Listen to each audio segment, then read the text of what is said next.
On the African savanna, even the strongest skin has weak places.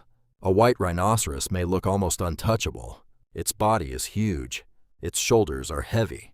Its horn rises like a weapon from another age. Its skin is thick, folded, cracked, and covered with dust.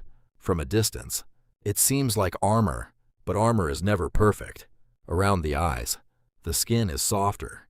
Inside the ears, it is tender. Under the jaw, it folds into shadow.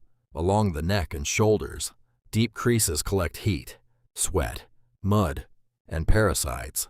These are the places the rhinoceros cannot easily reach, and this is where the smallest enemies begin to feed. Ticks cling silently. Flies gather around damp skin. Larvae hide in folds. Tiny insects move where the rhino cannot scratch, cannot bite, and cannot see. Each one is small, almost nothing, but together they become a constant irritation, a slow drain, a hidden burden carried by one of Africa's largest land animals.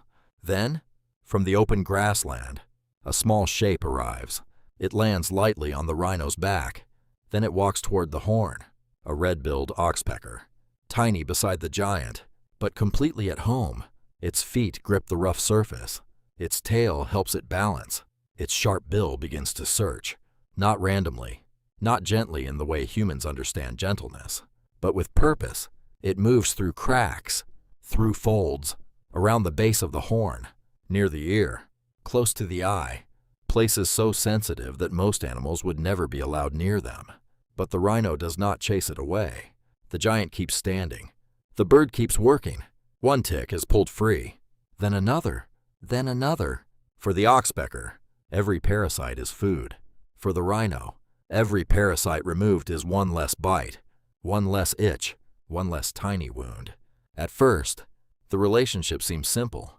The bird eats. The rhino is cleaned. The small one helps the large one. The large one feeds the small one. It looks like a perfect exchange, but in nature, perfect stories rarely stay perfect for long. Morning spreads slowly across the savanna. Golden light reaches the grass. Zebras lower their heads to graze. Wildebeest move in long lines across the plain. Egrets follow heavy feet, waiting for insects to leap from the grass. Dragonflies skim above shallow water. A butterfly passes over a patch of wildflowers. For a moment, the world seems peaceful, but peace on the savanna is only the surface. Below it, every creature is searching. Every mouth needs food. Every body carries hunger. Every day begins again with the same question: how will I survive? The oxpecker is no different. For many years, people saw it as a helpful cleaner, a tiny doctor of the savanna, a bird that removed parasites from animals too large to groom themselves. And much of that is true. It does eat ticks. It does remove insects. It does search places the rhinoceros cannot reach. But when people watched more closely, the story became less simple. The bird does not only look for parasites. Sometimes it walks past a tick. Sometimes it moves toward a wound, a healing cut, a place where the skin has just begun to close. The oxpecker lowers its head. One careful peck, then another. The new skin opens slightly. A small bead of blood appears, and the bird drinks. In that moment, the relationship changes. The helper is also a taker. The cleaner is also an opportunist. The rhino receives relief in one place, but irritation in another. The oxpecker removes parasites, but it may also keep a wound open. This is why the trust between them is so strange.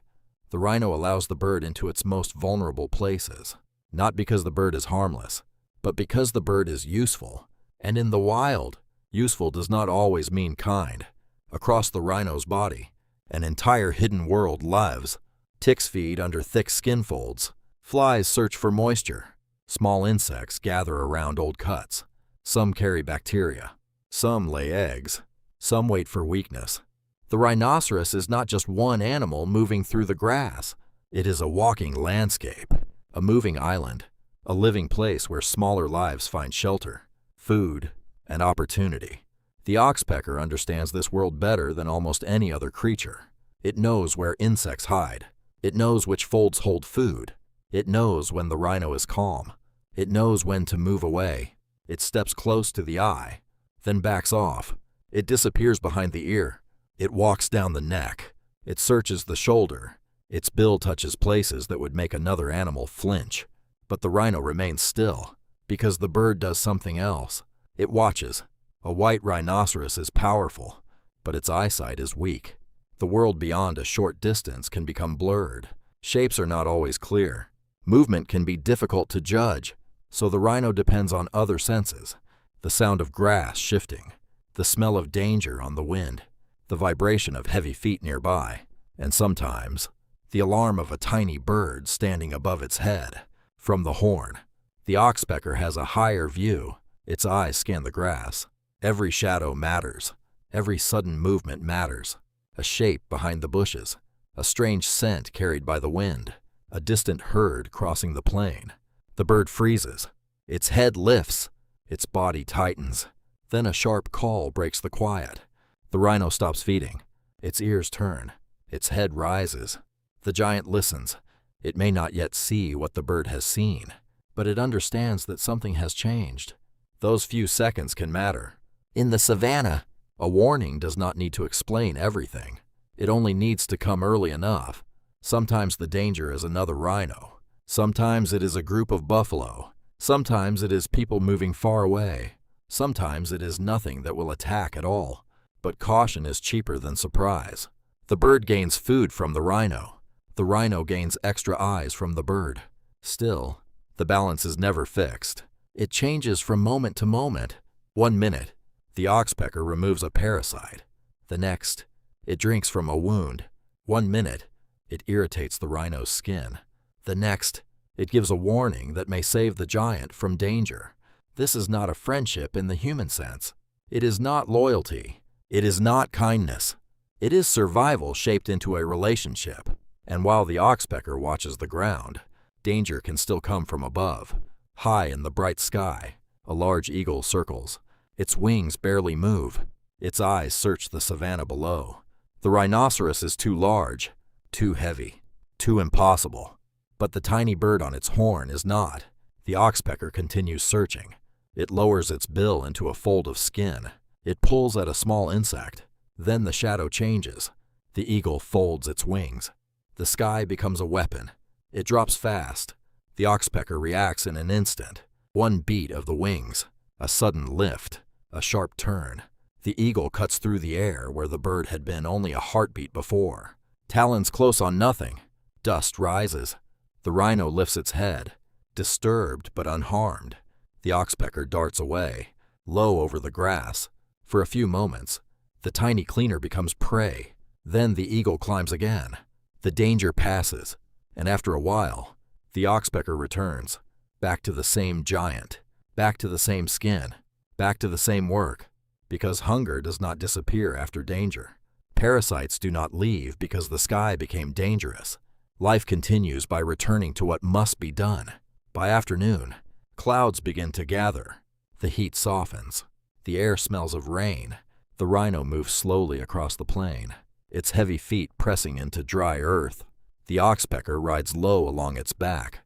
The first drops fall. Then more. Rain strikes the rhino's horn.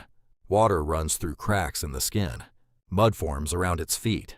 The bird crouches, feathers soaked and tight against its body.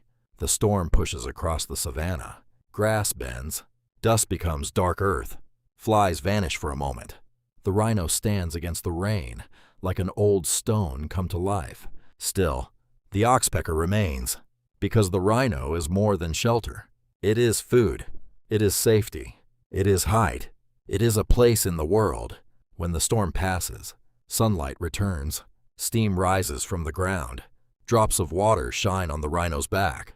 Zebras begin grazing again. Wildebeest continue forward. Egrets return to the feet of giants. Dragonflies move above new pools. The oxpecker shakes water from its feathers. Then it begins again. It searches the ear. It checks the neck. It steps into a fold of skin. It pulls away a parasite. One small action after another. There is no grand victory. No final moment when the work is finished. The rhino will carry more ticks tomorrow. The flies will return. The bird will be hungry again, and the savanna will begin another day.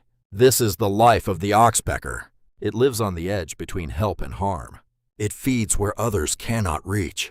It watches from the backs and horns of giants. It survives by entering places that seem too sensitive, too dangerous, too vulnerable. And the rhinoceros allows it, not because the bird is perfect, not because the relationship is simple, but because in a world filled with pressure, irritation, hunger, and danger, even an imperfect partner can be valuable. Nature does not always choose clean answers. It does not divide every creature into helper or thief, friend or enemy, good or bad. Sometimes a bird can remove parasites and open wounds. Sometimes a giant can be both a feeding ground and a fortress. Sometimes two animals can benefit from each other without ever being truly gentle. Across the African savanna, the rhino keeps walking. Its skin carries scars. Its folds carry insects. Its horn carries a watcher. And above that enormous body, the small red-billed oxpecker remains. Not just a passenger, not just a cleaner, not just a thief, but a survivor, a tiny bird living in the sensitive places of a giant, a lookout in a dangerous world, a hunter of parasites, a drinker of opportunity, a creature shaped by balance, hunger, risk, and instinct. For millions of years, relationships like this have continued through heat, rain, drought, predators, and change. They are not perfect. They are not simple. They are alive. And on the savanna, that is what matters most. When the sun lowers again and the grass turns gold, the rhinoceros continues across the plain. The oxpecker rides with it, small against the giant, restless, alert, still searching, still watching, still surviving. Tomorrow, the parasites will return. Tomorrow, the wounds may heal or open again. Tomorrow, the eagle may circle. Tomorrow, the rain may fall. And tomorrow, somewhere on the back of a rhinoceros, the tiny bird will begin its work all over again.